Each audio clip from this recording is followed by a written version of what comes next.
Os russos jamais pensaram, os soviéticos, de que a Ucrânia seria um país independente. Tinha armas nucleares lá, tinha uma... A Ucrânia realmente é um país que hoje está um pouco fora das esferas de influência, e isso é um perigo para um país, porque a Alemanha, por exemplo, queria fazer parte da esfera de influência dos Estados Unidos, queria integrar a OTAN. Depois do fim da Guerra Fria, a Polônia também foi para esse lado. A Ucrânia, na verdade, é um país muito novo, independente faz 30 anos só. A capital ucraniana foi a primeira capital russa. Então, os dois países estão muito conectados. Entendi. Entendi. E a capital só depois ela migrou de Kiev para Moscou.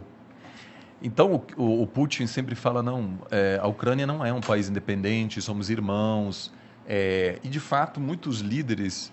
É muito comum você ter um pai ucraniano, uma mãe russa, etc. Ou seja, tem muita conexão. O povo é muito conectado. Mas hoje é um país independente. E tem muito ucraniano que prefere não ser dominado pela Rússia. O país, na verdade, está dividido no meio, e a parte ao leste tem uma forte presença de pessoas que falam russo em casa, que têm até uma certa simpatia com a Rússia. E do outro, é uma população que prefere estar mais próxima à Europa. E nas eleições você vê claramente que essa divisão existe.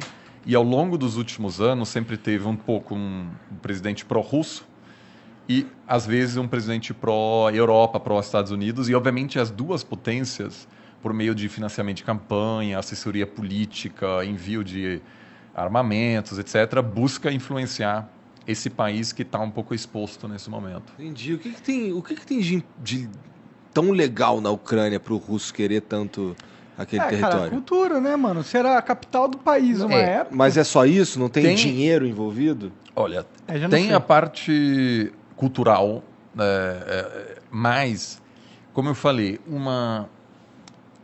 a Rússia quer ser uma grande potência. E ela é, na verdade. E o colapso da União Soviética foi um grande trauma. Agora, tem duas formas de lidar com trauma. A Alemanha também queria ser uma grande potência, colapsou, foi ocupado por outras potências em 1945. Né?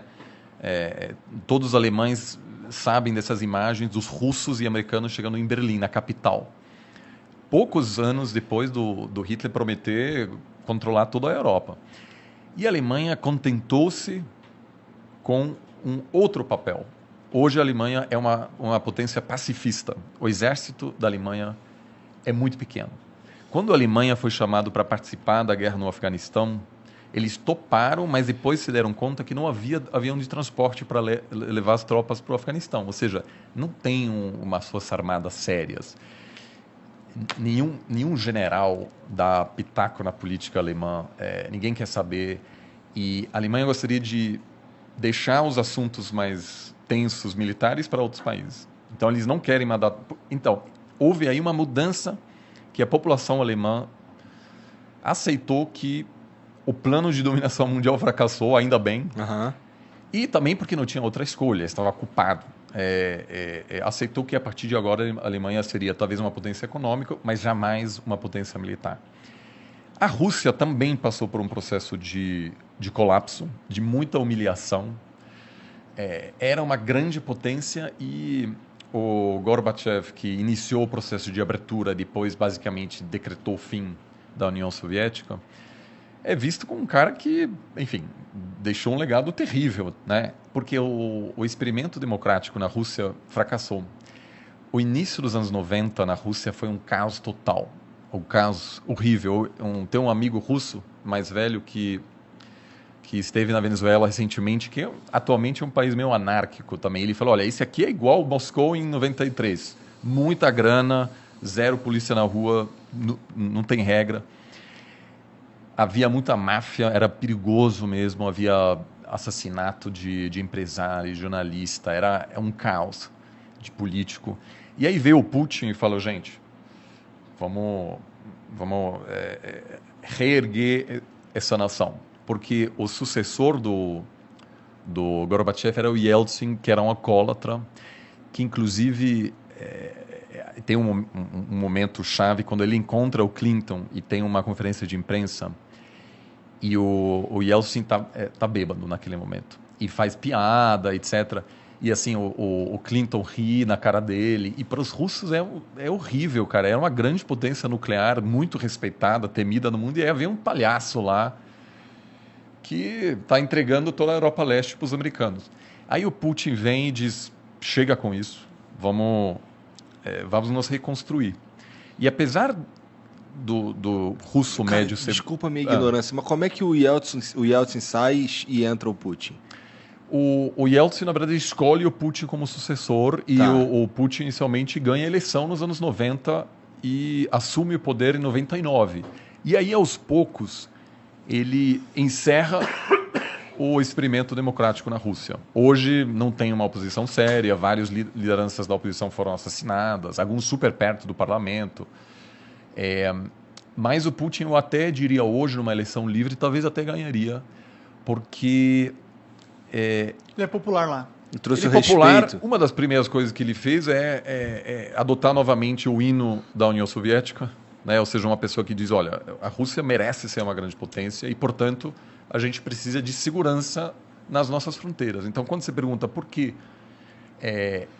a Rússia não quer que a Ucrânia faça parte da zona de influência dos Estados Unidos, é porque se um dia a Ucrânia fizer parte da OTAN, isso quer dizer que os Estados Unidos podem colocar mísseis, por exemplo, na Ucrânia, que chegam em Moscou em uma questão de minutos. Nos anos 60, a União Soviética tentou colocar mísseis em Cuba e quase deu a Terceira Guerra Mundial. Por quê? Porque representou um risco existencial à integridade territorial dos Estados Unidos. Inaceitável para uma grande potência. Se você é uma potência pequena, faz parte. Né? Se você sei lá, a Finlândia ou aí você está muito perto da Rússia, é uma situação desconfortável, mas não tem o que fazer, basicamente. A Rússia, por outro lado, considera essa presença, essa fronteira com a OTAN inaceitável. Ela quer sua própria zona de influência. Então, isso eu não acho que a maioria da população russa hoje quer um confronto com a Ucrânia, mas claramente acha que o comportamento dos Estados Unidos, né, de tratar a Rússia como um país menor. Eu lembro que em 2012, na campanha presidencial, houve um debate entre o Romney e Obama, né, que Obama ganhou em 2012. E num debate assim, o Romney uma vez falou: a Rússia é um grande inimigo, e todo mundo riu dele e falou: a Rússia, sério? A Rússia é uma pequena potência, a Rússia já era. E aquilo repercutiu muito na Rússia, falando: olha, eles estão rindo da gente. Então, vamos aos poucos retomar. Agora, hoje, a Rússia acumulou tanta reserva internacional agora por exportar gás, que ela chegou num ponto em que ela não depende mais tanto, ela não sofreria mais tanto se houver sanções severas dos Estados Unidos de dela. embargo.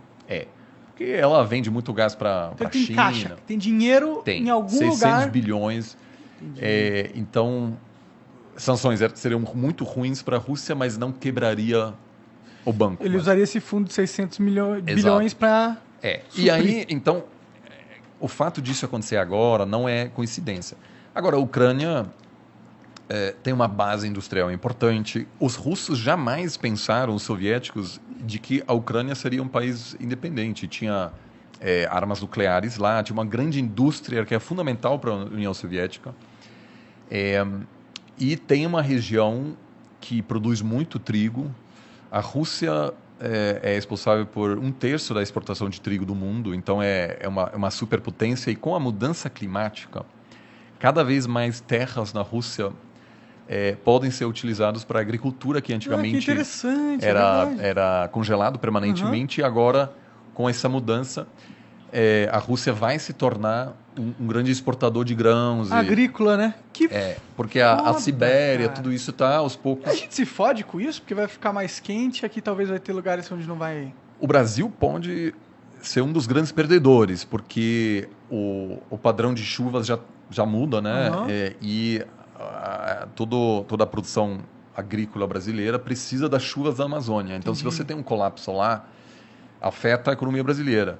A Rússia é um dos ganhadores, junto com o Canadá, que o Canadá também consegue produzir mais. Pode crer. Então, eu acho que sim, tem vantagens econômicas, mas, acima de tudo, é uma questão de segurança, que a Rússia não quer ter os militares, vamos dizer, de um outro bloco tão perto da Pior que é fronteira. tipo